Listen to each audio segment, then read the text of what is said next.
Biografi Imam Bismillahirrahmanirrahim. Bukhari. Imam Al-Lalaka'i, Hibatullah bin Zaid Al-Lalaka'i, wafat tahun 408 Hijriah atau bertepatan dengan 1027 Masehi.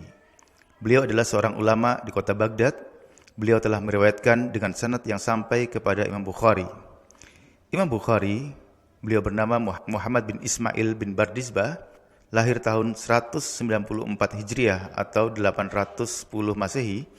Beliau berkata, "Aku telah menemui lebih dari 1000 orang ahli ilmu dari penduduk Hijaz, Makkah, Madinah, Kufah, Basrah, Wasit, Baghdad, Syam, dan Mesir. Aku menjumpai mereka dari putaran masa berganti masa, kemudian masa berganti masa yang lain, namun setelah 46 tahun, kebanyakan mereka telah mengungsi." Ini bisa jadi karena stabilitas politik yang tidak menentu saat itu. Kata beliau, aku menemui penduduk Syam sebanyak 2 kali, Basrah 4 kali, dan dalam beberapa tahun. Di Hijaz selama 6 tahun. Di kota Baghdad inilah Imam Bukhari berguru kepada Imam Ahmad bin Hanbal. Disebutkan Imam Bukhari telah melakukan perjalanan ilmiah, rihlatul ilmiah, dengan menempuh jarak sekitar 14 km di berbagai negara. Kemudian bagaimanakah akidah Imam Bukhari?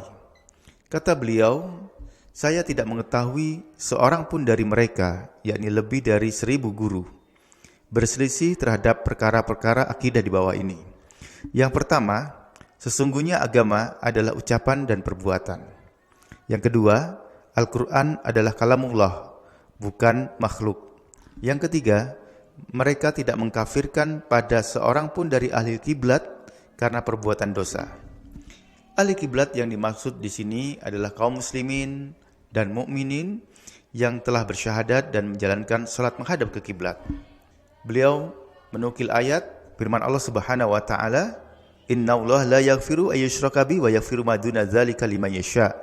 Sesungguhnya Allah tidak akan mengampuni manakala dia disekutukan, dan akan mengampuni pada dosa-dosa di bawah kesyirikan bagi orang yang dia kehendaki.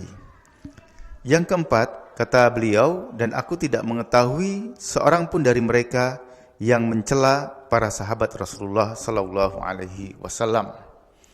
Yang kelima, dan mereka melarang perbuatan bid'ah, yakni sesuatu yang tidak pernah dikerjakan oleh Nabi sallallahu alaihi wasallam dan para sahabatnya. Yang keenam, dan mereka mengajak untuk menetapi pada apa-apa, yakni agama yang telah ditetapi oleh Nabi Muhammad SAW dan orang-orang yang mengikuti beliau. Yang ketujuh, tidak mencabut perkara ketaatan dari pemiliknya. Beliau mengutip hadis, "Salasu khisalin la yaghillu alaihinna qalbu muslim abadan." Ada 3 perkara yang tidak akan dikhianati oleh hati seorang mukmin selama-lamanya. Pertama, ikhlasul amal lillah, mengikhlaskan amalan karena Allah semata. Wa munasahatu ulatil amri, dan kemudian menasihati kepada pemerintah, waluzumul jamaah, dan menjaga persatuan, tidak memberontak. Kemudian fa inna da'watahum tuhitu min waraihim, sesungguhnya ajakan pada luzumul jamaah, menjaga persatuan kaum muslimin, akan menjadi pagar yang melindungi dari arah belakang mereka, artinya mencegah musuh yang akan masuk ke dalam barisan mereka. Rawi Imam Ahmad dari Zaid bin Sabit. Kemudian dikuatkan dengan firman Allah, "Ya ayyuhallazina amanu atiullaha wa atiur rasulah wa ulil amri minkum." Wahai orang yang beriman, taatlah kepada Allah, taatlah kepada Rasul, dan ulil amri di antara kalian.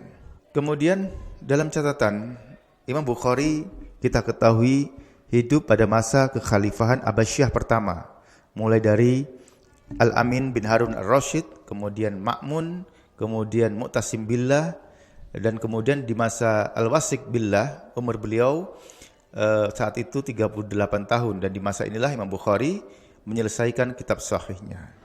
Dengan demikian, kita tidak menemukan catatan bahwa Imam Bukhari memiliki pemikiran atau akidah baiat-baiat istisnaiyah atau baiat-baiat yang tersembunyi di balik penguasa muslim yang sah. Dan dalam catatan sejarah, sebelum berdirinya kekhalifahan Abbasiyah, Wilayah Khurasan yang meliputi Bukhara, Samarkand, Uzbekistan dan lain-lain adalah pusat propaganda persiapan penggulingan kekuasaan kekhalifan Muawiyah. Karena memang penduduk Khurasan termasuk penduduk yang mana mereka saat itu merasa dizolimi oleh kekhalifahan Bani Umayyah. Kemudian kedelapan, mereka tidak berpendapat bolehnya pertumpahan darah di antara umat Muhammad sallallahu alaihi wasallam. Keyakinan Imam Bukhari ini kita nukil dari kitab Syarah Usul I'tiqad Ahlussunnah wal Jamaah yang ditulis oleh Imam Al-Lalaka'i yang mana sanadnya sampai kepada Imam Bukhari. Wallahu taala alam.